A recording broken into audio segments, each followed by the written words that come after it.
I am very excited to have our guest, our next guest on, someone that I've talked about on the Facebook shows, been introduced to his comedy rather recently, and am deeply insmit with his comedy. His name is Jose Sarduy. He is retired from the Air Force. No, not retired. Go ahead, I, Jose. I'm a reservist. Reserve. That's right. You're the Air Force Reserves. I left the active duty. You So left active duty. You're an Air Force Academy grad, and it's just you tell some great stories. I mean, let's start here, right? Because it is Thanksgiving. You grew up in a Cuban American family. You came from Cuba. Talk about Thanksgiving in your family, especially having come here from Cuba. I mean, what are your earliest memories of Thanksgiving in the U.S.?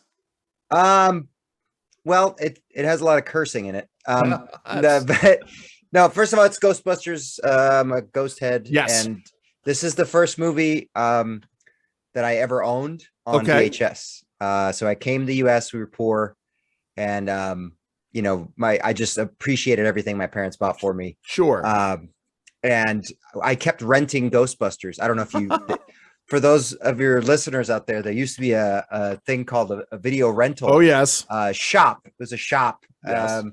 It wasn't just Blockbuster. Blockbuster took the model and extended it, but there was like Yeah. a neighborhood video rental place. Oh, yeah. Right. And it even had a curtain to the back for adult movies. Like Oh, it sure. was old school, right? Yes. And so I kept renting Ghostbusters, and eventually we bought the Ghostbusters from that. So now I'm a member of the Hollywood Ghostbusters, and so we're celebrating the new Afterlife movie. So that's why I'm in costume for this one. Well, for those of you who are listening in audio, we're going to have the video up on the Andrew Langer Show Facebook page, and Jose is wearing his Ghostbusters uniform, which is just fantastic.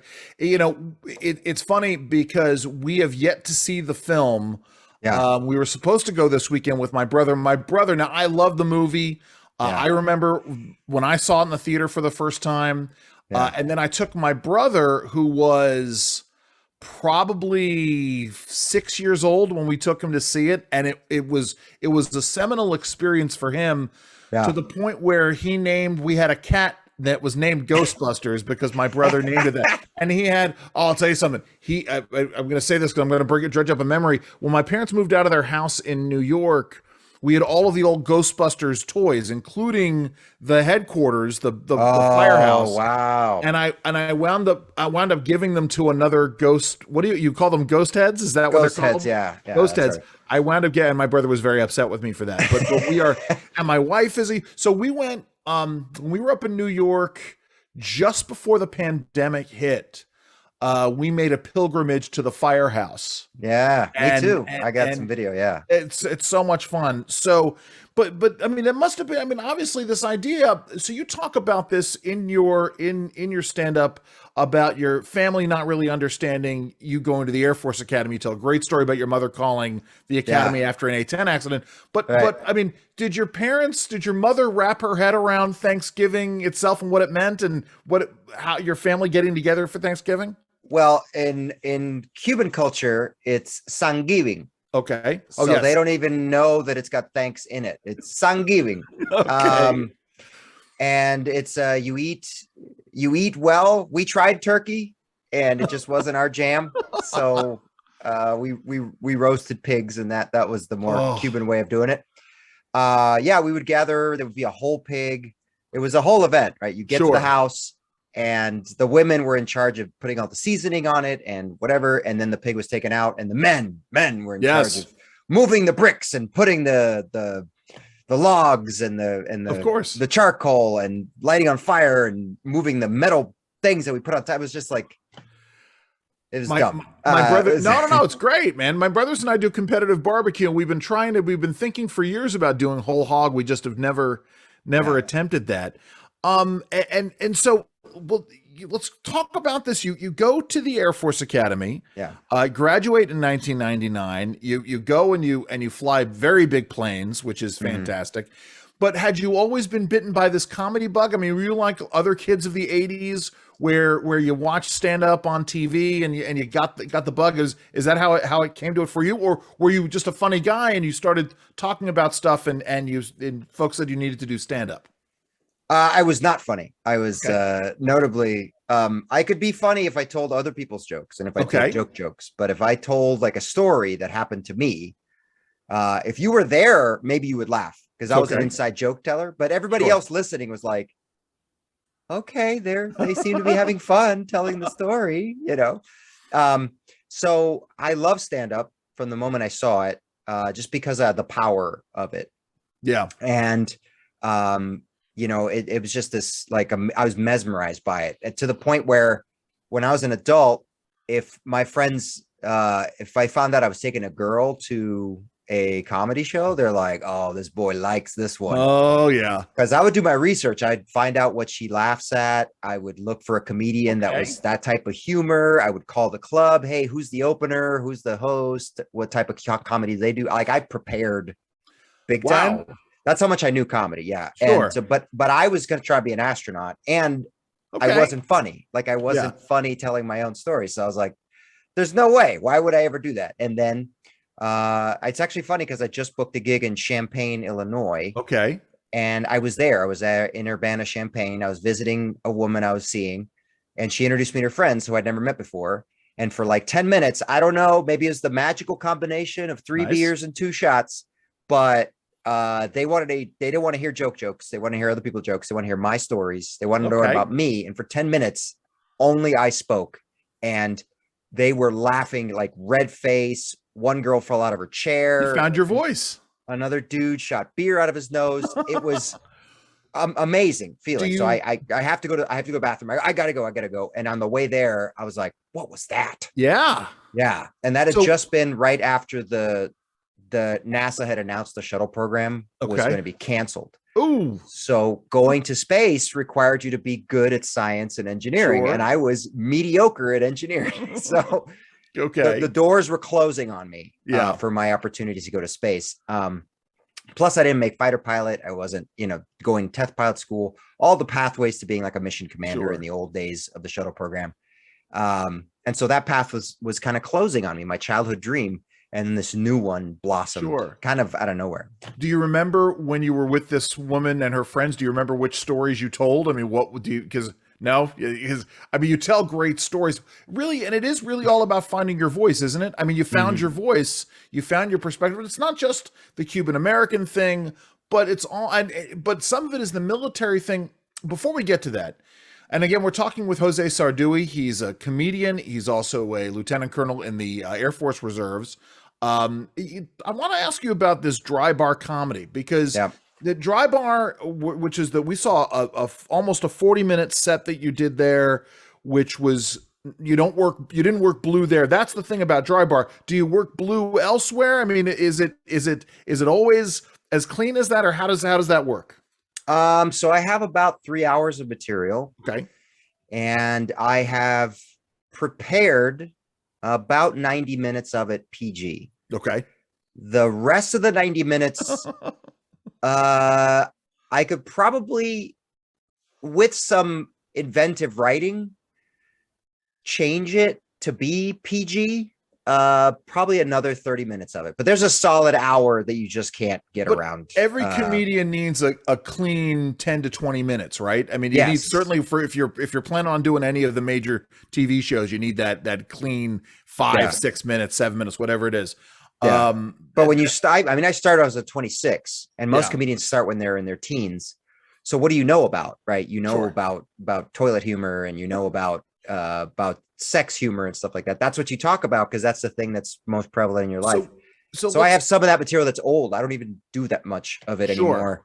Listen, if you're, I don't know if you're a fan of Gilbert Gottfried, but Gilbert Gottfried's been doing this. Some of his material is stuff that he was doing back in the 1970s. I mean, he never literally never throws anything away. I mean, so let's talk about this. So who are some of your influences? I mean, when you were in your teens and you were watching this stuff, like for me, I know, Sam Kinison, Stephen Wright.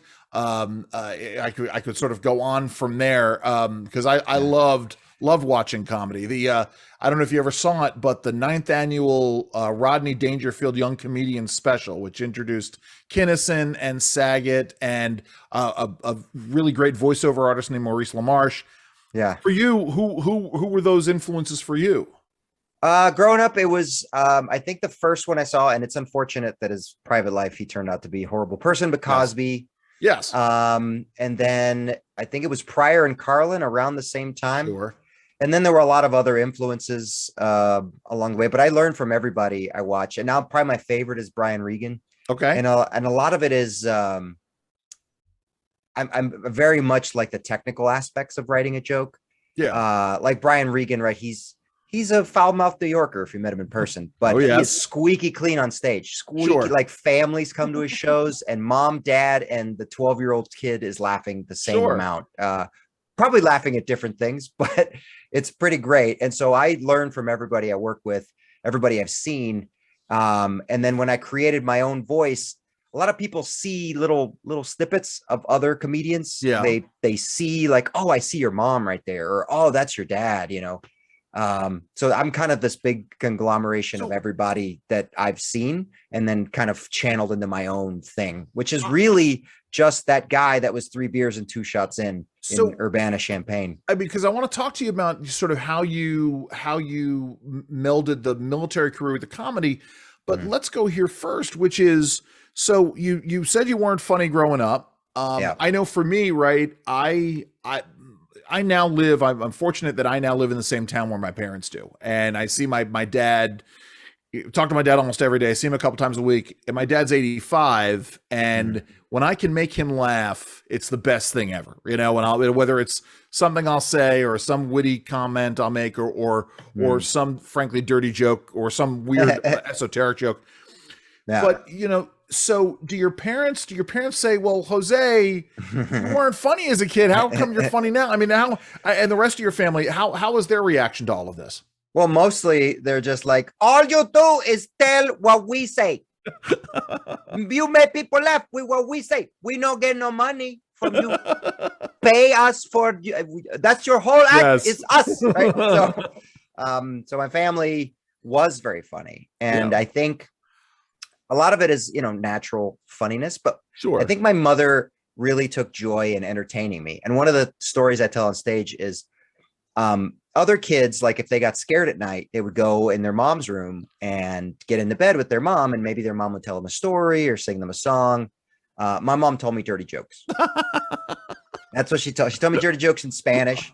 Okay. And it was an amazing thing, right? Because I was scared of alien invasion because I saw way too many unsolved mysteries and there were anal probes. And I was like, oh, no. Oh, no. No. My mom used suppositories. We're not going there. Oh, yes.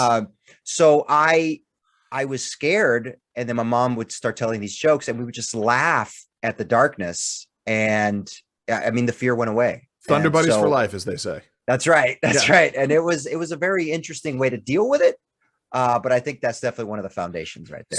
So you said you got started in your 20s and you were in the early stages of your Air Force career. How does that go? I mean, as I said, we're an Air Force family. Mm-hmm. You know, it obviously you have lots of different masters that are there, but how did your colleagues take it? Did you go and did you do stand up on base? Did you go and do open mics nearby? How did you go and do this, and how did command take it? I was stationed in New Jersey. Okay. When I got the bug, and I gave myself 6 months to be funny because after researching, I found out some people hold on for too long. Yes. They never get a laugh, but they keep trying, and they just kind of sully the art form. So I gave myself 6 months, and I got a chuckle the first night. Nice. And I got my first big laugh. I was getting little laughs here and there almost every set. There were some sets where it was just silence. Sure. But I got my first big laugh at a room that laughs went to die. The show was called the Trainwreck Open Mic in New York City. I was stationed in New Jersey, and I got a huge laugh. And to get a huge laugh in that room blew my hair back. And that was about 10 or 11 sets in. So, and there's something very addictive about that, isn't it? Right? You get that laugh and you know you do it and you need to go back for more. That's part of what it is. I think people that want to be liked. Yeah. That's what it is. But for me, I had done some entertainment in high school and like in junior high, I'd done plays. All right. and I'd done some improv, and improving on stage, I had gotten some laughs. And so I liked audiences enjoying what was happening. So that's kind of the thing that I liked a lot. Like, this audience is having fun and I'm the one doing it, you know. There It you was kind go. of like that. Because it's different, because I know and I've known a lot of comedians over the years, and so many of them are just miserable SOBs. They're just so unhappy. Yeah. Like, they're broken and flawed. And it's like, they're the ones who sit in the audience at the comedian's table, watching whoever's up on stage and saying, I could do better than that. I mean, that's sort of what we're talking about here. But let's talk about this. So, but to answer your question, it was almost exactly like the military, in that the feedback you get is constructive criticism, not unlike a drill sergeant or a commander telling you your boots aren't shine enough, or they'll tell you suck, and they'll tell you why you suck, and they'll tell you what to do to not suck. And then when you come back the next day and you suck at something else, they tell you, good job on that, now this needs fixed, because you got, and then the audience sometimes your roommate will cut a major death fart. Right. And they won't be able to tell you anything. And if you want to hear that story, you got to go and watch Jose Sarduy's Dry Bar comedy special, which the link will be up on the Andrew Langer Show page. So let's bring it back to Thanksgiving, because it is Thanksgiving. Yeah. Let's talk about those traditions. We talked earlier to Congressman Andy Harris, who himself was a Navy veteran.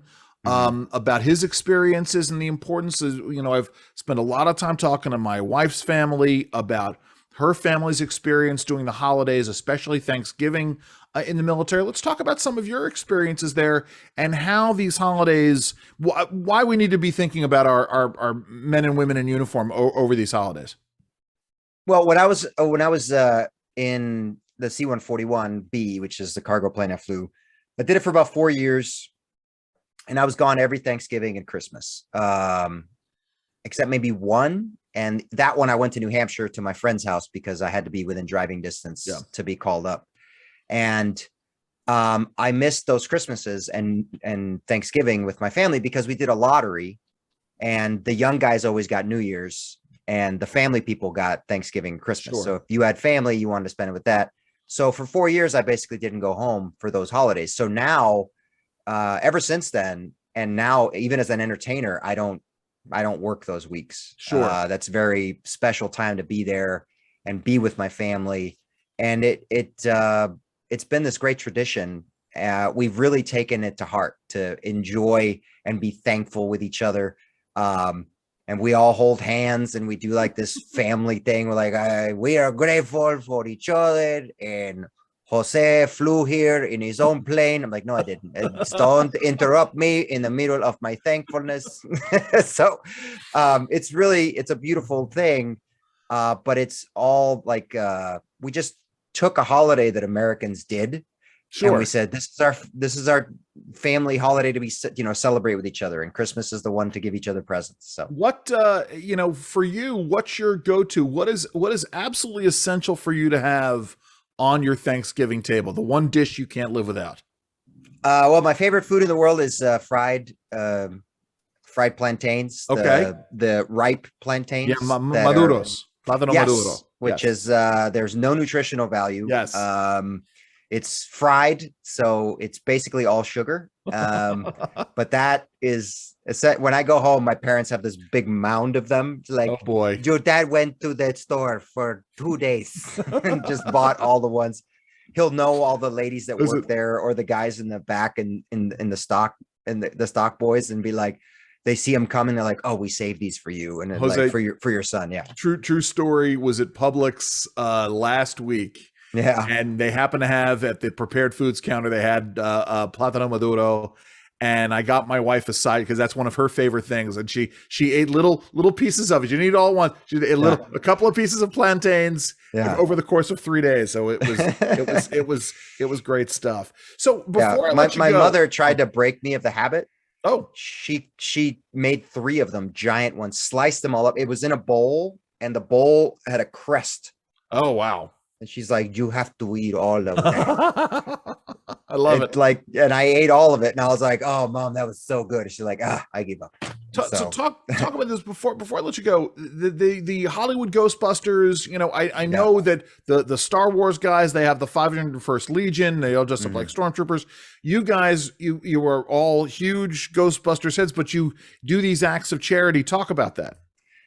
So they go to Comic-Cons and they go to events for promotion, but we also I'm excited for like the times we go to see cancer patients and kids in the hospital and stuff like that. That way you can take your little Ghostbuster suit and take the proton pack I made, and they can put it on and we can do pictures and just do a lot of pretend time. We were just at an event and the kids were just like, they were mesmerized by the equipment and they put it on, and they've got all this video and pictures that, they'll hold on to forever. I have pictures when I was a kid with our, homemade proton packs. And that was just, to me, like these memories that last forever. So I'm excited to be a part of that, and be around other, ghost geeks. So what's next? I know you do a lot of cruise ships, but you are touring. Where can folks find out more? Where are you going next? Where can folks find out more about your comedy? I got a bunch of stuff that I don't have contracts for yet. Once the contracts are done, they go on the website, josesarduy.com, JOSESARDUY.com. And the schedule will be on there. I think the next event is I'm doing a show, a private event in Carrollton, Georgia. Nice. And then I hope I said that right. Maybe it's Carrollton. I'm sure it is. I don't, it's, we're a Baltimore station, so it's okay. There's a town called Decatur in the South. Yes. And first time I drove by that, I was like, oh, look, Decatur. No, that's not how you say it. It's like in Once Upon a Time in Hollywood, Leonardo DiCaprio's character. Worcester. Nah, that's Worcester. Okay, whatever you want to call it. So I after that, I think I'm on the Carnival Pride. Nice. I think it's the next event after that, in December, and then January, February, and April. I'm on a lot of Holland America ships. I know that I said we're going to go, but before I let you go, let me ask you this, because I'm genuinely curious. Yeah. How does that work? What's the schedule like? What's if you're a comedian performing on a cruise, you're performing at night, or you're performing every night? Your days are free. What's that like? What kind of room do they put you up in? I got all kinds of questions. Depends on the cruise line. It depends on the length of the cruise. That tells you what kind of cruise audience you're going to get. Sure. Like a 4-day cruise for Carnival, that is a drunk booze cruise of 20 somethings. You go on you intercept a boat, get on the boat down in Honduras for a boat that starts in Fort Lauderdale and ends in Juneau, Alaska, going through the Panama Canal. That's going to be the oldest audience you've ever seen. So the shows are tailored differently for the different audiences. And then what I did pre-pandemic, because now you could kind of stay away, and you're like, hey, you're kind of the threat until you've been here for a while. So stay in your room, stay away from people. Yeah. But pre-pandemic, what I would do is I would just go to all the shows. I would do everything on the ship, and write jokes about it. I would get off at every port, find something funny. And what I would do is go to museums. So I would try to find like obscure museums in weird towns. Okay. That nobody went to. And then I would tell a joke about it. Like nice. We went to this place in Newfoundland, Newfoundland, as they say it, even though it's spelled Newfoundland and it's all one word, whatever, Canadians. Yeah. So we go there and there's a town we stop at, and its most famous thing is it has a museum, and it's the least depressing part of the museum is that's where the survivors from the Titanic were brought. Sure. Yes. That's the least. Everything else is more depressing. Ending in there was a giant explosion in the bay that killed hundreds of people. Like, that's the history of this town. I was like, wow, this is the saddest museum of all time. So I would just tell that story on stage. And, and I also talked about what was available at that port, and that people would laugh at it and really enjoy it. So that's what I do. Because the idea was, when I do a show and I'm closing, I will mention the jokes of the earlier comics. Yeah. And bring them back. Nice. And for some reason, the audience really connects to you if they feel like you were watching the show with them. That's you good. know. And so I noticed that phenomena years ago, and so that's kind of why I do what I do on cruise ships. But Oh, that's terrific. the how much you work depends, right? Some cruise Yeah. ships are like, we want you to, you're going to be the dance contest judge, and we want you to do this thing, and you're doing the opening night show, and we want you to, you know, host for the dance off and all this other stuff. And then other ones are like, you have 2 shows. There you go. You're here for a week. You can do whatever you want. Just kill it on those shows. So it depends on the cruise line. Jose Sarduy, listed Lieutenant Colonel Jose Sarduy. Thank you so very much for your service. Thank you for the comedy that you're doing, and happy Thanksgiving to you. Thank you. Happy Thanksgiving. And I wholly recommend going to see Ghostbusters Afterlife.